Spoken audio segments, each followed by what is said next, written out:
Hey guys, Scout here, the Hopeless Wanderer. So what am I up to today? Well, I just got back from North Carolina, South Carolina. Did a little Tail of the Dragon action a couple weeks ago, and on that trip I started burning oil. And I mean, I was burning a lot of oil, and I was blowing oil out the air cleaner, I was blowing it out the exhaust. I stopped in South Carolina at a shop some friends of mine really trust, and the guys took a look at it and they said that I probably collapsed an oil ring, but it wasn't making any metallic noises, so it probably didn't break, it just collapsed, and I would more than likely be able to get it home.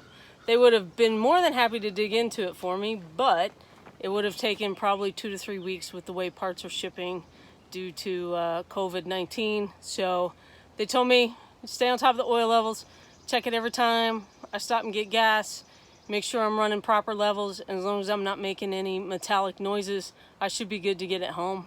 That's what I did. It did run fine all the way home. It was just chewing up some oil, so we stayed on top of that. So now I'm gonna try to get into that and see if we can get that fixed before we head off to Canton. Otherwise, I'm gonna have to cage it, and I will not be happy about that. So first thing you gotta do, and I'm gonna break this down and kind of do a bunch of little side infos for you, so that there's maybe some very simple things that you're not really aware of how to go about doing that on your bike. So we're gonna cover that.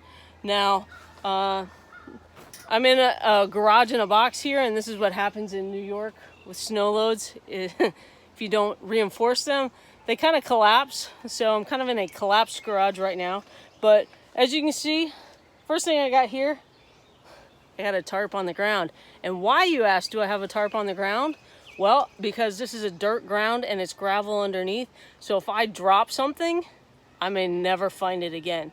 So this is just a little safety net for me in case I drop nuts, bolts, whatever. They're gonna hit the tarp and not work their way into the gravel. Okay, so the first thing we're gonna do here is on our seat and go all the way back. And if you have a passenger pillion, it's gonna be behind the passenger end. If you have a solo, you'll probably just have like a little teardrop shaped tab on the back of your seat. Okay, and it's gonna look like that. And I hope you can see that. And that's just a screw, and you're just gonna take and unscrew that. Now what I like to do is I like to just take and put the screw right back where it came out of, so that I don't have to worry, one, where did this random screw come from, and two, what goes in that hole right there.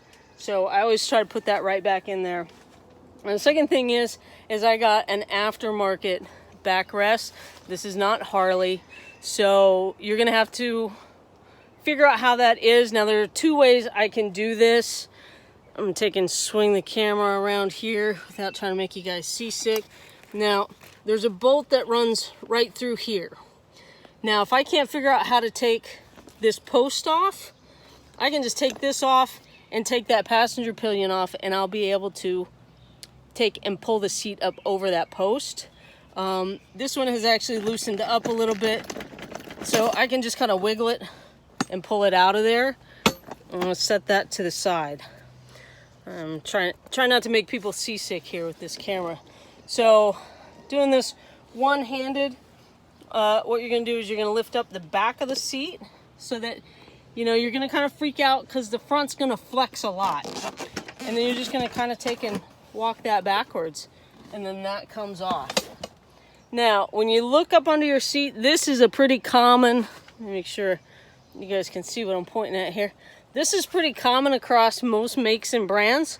It's a little slot or groove right there on the bottom of your seat. And now that matches up to this tab on the bottom of your gas tank.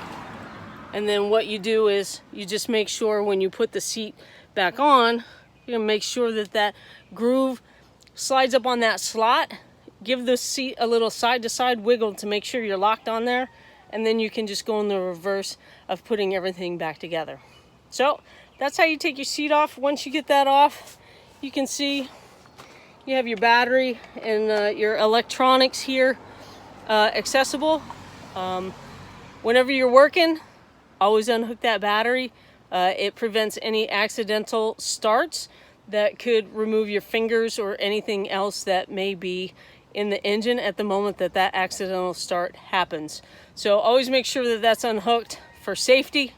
And yeah, we're gonna get cracking into this and see if we can't figure out what the problem is. So for now, I'm Scout. I'm out. Adventure on.